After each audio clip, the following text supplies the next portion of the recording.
हठात भूमिकंप हैला आउ माटी तळु बाहरी आसिले हजार हजार साप। तापरे जहा घटिला आपण जानिले आश्चर्य होइजिबे। हाँ दर्शक बंधु, भूमिकंप हेबा पूर्वरु हजार हजार साप माटी तळु बाहरी आसिथिले। सते जेमिति सेमाने एते बड़ भूमिकंप हेबो बोली सूचना आगुरु पाइथिले। थरे भाबिले देखि जेतेबेले कुढ़ कुढ़ साप एका साथिरे बाहरी आसिबा परे कोन परिस्थिति होइथिबो। एहा परर घटना जानिबाकु चाहुथिले पूरा वीडियो देखंतु। दर्शक बंधु, रूसियार उपकूलवर्ती अंचल कामचाटका उपद्वीपरे 8.8 तीव्रतार भूमिकंप हेबा परे सारा विश्व थरी उठिछि। भूमिकंप केवल धनजीवनर क्षति करे नाही, बरं प्रकृति रे एक बड़ परिवर्तन मध्य आनी थाए। आउ जानिछन्ते किछि प्राणी भूमिकंप विषय रे पूर्वरु जानि परंती। एमानक मध्यरे साप माने अन्यतम। एहार एक रहस्य मध्य अछि। आसंतु जानिबा सेही रहस्य विषय रे। भूमिकंप पूर्वरु साप माने सक्रिय होई जांते। वैज्ञानिक पर्यवेक्षणरू जना पड़िछि जे भूमिकंप पूर्वरु साप माने असाधारण आचरण करंती।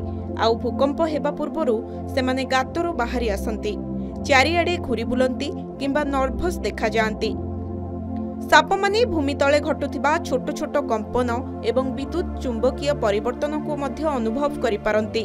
किछि वैज्ञानिक विश्वास करंती जे सेमाने भूमिकंप पूर्वरु एही सूक्ष्म कार्यकलाप को अनुभव करिबारे सक्षम। जेतेबेले भूमिकंप हुए अधिकांश प्राणीक परि साप मध्य निजको रक्षा करिबा पई एक निरापद स्थान को पळाई जांती। अधिकांश साप भूपृष्ठरू 30 सेंटीमीटर रु 1 मीटर तले गात किंबा फाटरे रुहंती, विशेष करी गरम किंबा ठंडारू रक्षा पाइबा पई। शीत निद्रा समय रे अर्थात शीत दिने किंग कोब्रा किंबा राटल स्नेक 5 रु 10 फुट गभीर ठंडा स्थान रे लुचि रहि पारंती। एहाको हाइबरकुलम कुहा जाय। विश्व रे एपरि अनेक थर रेकर्ड करा जायछि जे भूमिकंप आसीबा पूर्वरु साप माने हठात बाहरकु आसुथिले। एही घटना गुड़िक वैज्ञानिक एवं साधारण लोकंकु आश्चर्य करिथिला, कारण साप साधारणतः गुप्त स्थान रे रुहंती। शीत दिने सेमाने माटी तळे गातरे लुचि रुहंती। 1920 मसीहारे चीनर नानासिया प्रदेश हाइवान रे भूमिकंप होइथिला। सेही समय रे प्रबल ठंडारे मध्य हजार हजार साप बाहरकु आसी भयंकर स्थिति सृष्टि करिथिले। भूमिकंपटी बहुत शक्तिशाली थिला। रिक्टर स्केल रे एहार तीव्रता 8.5 रेकर्ड करा जायतिला। एथिरे 2 लाखरु अधिक लोक प्राण हराइथिले। भूमिकंपर किछि घंटा पूर्वरु ठंडा पागरे मध्य हजार हजार साप सेमानक गातरू बाहरी आसी एणे तेणे बुलिबा आरंभ करि देइथिले। लागुथिला जेपरि साप माने डरी जाइछन्ति। सेतेबेलको एही अंचलर तापमात्रा -10 डिग्री सेल्सियस को खसी जाइथिला। तथापि खोला स्थान रे साप देखा जाउथिले, जहा साधारणतः केबे भी घटे नाही।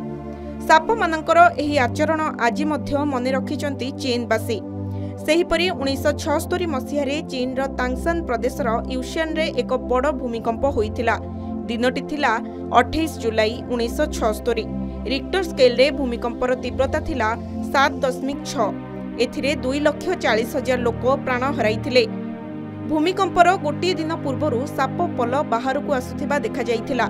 स्थानीय अधिकारी माने कहिथिले जे साप, माछ, कुकुर समस्ते अजब आचरण करुथिले। एही घटना चीन को पशु प्रारंभिक सतर्कता प्रणाली उपरे गवेषणा करिबाकू तथ्य और प्रेरणा देइथिला।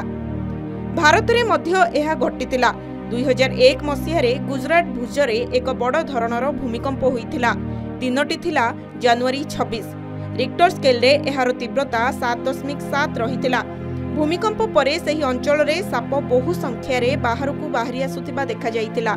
रिलीफ कैंप एवं खोला पड़िया रे मध्य किछि साप कामुडार रिपोर्ट आसीथिला। विश्वास करा जाउथिला जे माटी तळे थिबा सेमानकर गात नष्ट होई जाइथिला, तेणु सेमाने बाहरकू आसी गले। 2005 मसीहारे नेपाल रे होइथिबा भूमिकंप समय रे मध्य समान घटना घटिथिला। 2004 रे सुनामी एवं भूमिकंप परे दक्षिण एशिया रे साप कामुडा घटना वृद्धि पाइथिला। गवेषणारू जना पड़िछि जे साप एवं अन्य सरीसृपंकु पृथ्वीर प्लेट रे कंपन, विद्युत चुंबकीय तरंग एवं गैस निर्गमन आदिर पूर्वाभास मिली जाए। सेमाने किछि अस्वाभाविक कथा मध्य अनुभव करि पारंती। एही कारणरू सेमाने भूमिकंप पूर्वरु किंबा भूमिकंप समय रे भूमि तळु बाहरकु आसीथांती। तथापि भूमिकंप समय अधिकांश साप भूमि बाहर को आसी थांती कारण से माने बुझी पारंती नहीं जे कौन घटुछि। से माने स्थिर रुहंती किंबा एक फाट किंबा गातरे प्रवेश करंती। तेणु साप गुड़िको प्रायतः भूमिकंपर भग्नावशेष लुचि रहिथिबार देखिबाकू मिलिथाए। भूमिकंप परे जेतेबेले लोकमाने खोला स्थान रे सोईथांती साप कामुडार शिकार हुअंती। ब्यूरो रिपोर्ट, के न्यूज, ओडिशा।